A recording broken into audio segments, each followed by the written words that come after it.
ಧಿಕ್ಕಾರ ಬಿಜೆಪಿಗೆ ಧಿಕ್ಕಾರ ಧಿಕ್ಕಾರ ಧಿಕ್ಕಾರ ಬಿಜೆಪಿಗೆ ಧಿಕ್ಕಾರ ಧಿಕ್ಕಾರ ಧಿಕ್ಕಾರ ಬಿಜೆಪಿಗೆ ಧಿಕ್ಕಾರ ಶ್ರೀನಿವಾಸ ಪೂಜಾರಿ ಅವರಿಗೆ ನೀಟ್ ಪ್ರಶ್ನೆ ಪತ್ರಿಕೆ ಸೋರಿಕೆಯನ್ನು ಖಂಡಿಸಿ ಉಡುಪಿ ಜಿಲ್ಲಾ ಯುವ ಕಾಂಗ್ರೆಸ್ ನೇತೃತ್ವದಲ್ಲಿ ಕಾಂಗ್ರೆಸ್ ಕಾರ್ಯಕರ್ತರು ಶುಕ್ರವಾರ ಉಡುಪಿ ಜಿಲ್ಲಾಧಿಕಾರಿ ಕಚೇರಿ ಎದುರು ಪ್ರತಿಭಟನೆಯನ್ನು ನಡೆಸಿದರು.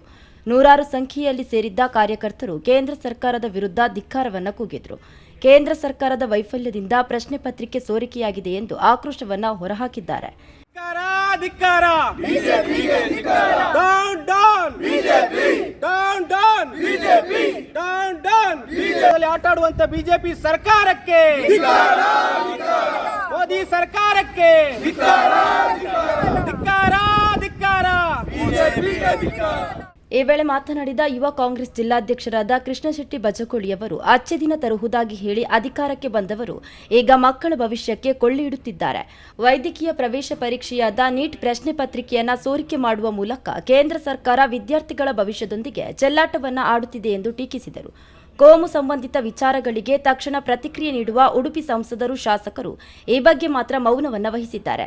ಹಿಜಾಬ್, ಕೇಸರಿ ಶಾಲುಗಳ ಬಗ್ಗೆ ಮಾತನಾಡುವ ಇವರು ನೀಟ್ ಪರೀಕ್ಷೆಯಿಂದ ಅನ್ಯಾಯವಾಗಿರುವ ಮಕ್ಕಳ ಬಗ್ಗೆ ಯಾಕೆ ಮಾತನಾಡುತ್ತಿಲ್ಲ ಎಂದು ಪ್ರಶ್ನಿಸಿದರು.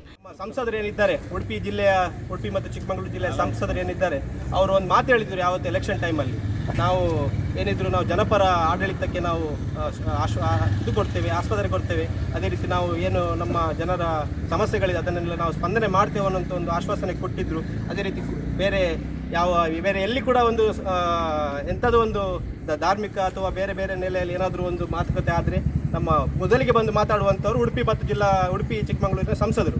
ಆದರೆ ಈ ನೀಟ್ ಪರೀಕ್ಷೆ ಆಗಿ ಈ ಪೇಪರ್ ಲೀಕ್ಔಟ್ ಆಗಿ ಇಷ್ಟು ದಿವಸ ಆಯಿತು, ಯಾರಾದರೂ ಒಬ್ಬ ಉಡುಪಿಯ MLAಗಳಾಗಲಿ MP ಅಥವಾ ಏನು ನಾವು ಧರ್ಮದ ವಿಷಯದಲ್ಲಿ ಮಾತಾಡ್ತೇವೆ ಅಂತ ಹೇಳ್ತಾರೆ. ಈಗ ನಿನ್ನೆ ತಾನೇ ನಮ್ಮ ಕಾರ್ಕಳ ಸುನೀಲ್ ಕುಮಾರ್ ಅವರು, ಅದೇ ರೀತಿ ನಮ್ಮ ಭರತ್ ಶೆಟ್ಟಿ ಅವರು, ಅದೇ ರೀತಿ ನಮ್ಮ ಎಲ್ಲ 2 ಜಿಲ್ಲೆಯ MPಗಳು ಮಕ್ಕಳ ಈ ಕೇಸರಿ ಶಾಲಿನ ಬಗ್ಗೆ, ಹಿಜಾಬಿನ ಬಗ್ಗೆ ಏನು ವಾಗ್ವಾದವನ್ನು ಮಾಡ್ತಿದ್ದಾರೆ.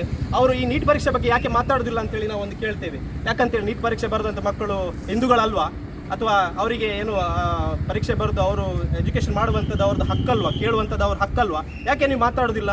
ಕೇವಲ ನೀವು ಏನಂತ ಹೇಳಿದರೆ ಧಾರ್ಮಿಕ ವಿಷಯದಲ್ಲಿ ಹಿಜಾಬಿನ ಬಗ್ಗೆ ಅಥವಾ ಕೇಸರಿ ಶಾಲಿನ ಬಗ್ಗೆ ಮಾತಾಡಲಿಕ್ಕೆ ಮಾತ್ರ ನೀವು ಸೀಮಿತನ, ಕೇವಲ ನೀವು ಕೋಮುಗಲಭೆ ಮಾಡಲಿಕ್ಕೆ ಮಾತ್ರ ಸೀಮಿತನ ಅನ್ನುವಂಥದ್ದನ್ನು ನೀವು ಜನಗಳ ಮುಂದೆ ಸ್ಪಷ್ಟಪಡಿಸಬೇಕು. ಇಲ್ಲ ಅಂತ ಹೇಳಿದರೆ ನಿಮ್ಮ ಎಲ್ಲ MLAಗಳ ಕಚೇರಿಗೆ ನಮ್ಮ ಯುವ ಕಾಂಗ್ರೆಸ್ ಪಡೆ ಮುತ್ತಿಗೆ ಹಾಕುವಂಥ ಕೆಲಸ ಮಾಡ್ತದೆ. ಬಳಿಕ ಪ್ರತಿಭಟನಾಕಾರರು ಜಿಲ್ಲಾಧಿಕಾರಿಯ ಕಚೇರಿ ಸಂಕೀರ್ಣದಲ್ಲಿರುವ ಸಂಸದ ಕೋಟ ಶ್ರೀನಿವಾಸ ಪೂಜಾರಿ ಕಚೇರಿಗೆ ಮುತ್ತಿಗೆ ಹಾಕಲು ಯತ್ನಿಸಿದರು. ಆದರೆ ಪೊಲೀಸರು DC ಕಚೇರಿ ಗೇಟಿನಲ್ಲಿಯೇ ಪ್ರತಿಭಟನಾಕಾರರನ್ನ ತಡೆದು ವಶಕ್ಕೆ ಪಡೆದುಕೊಂಡರು.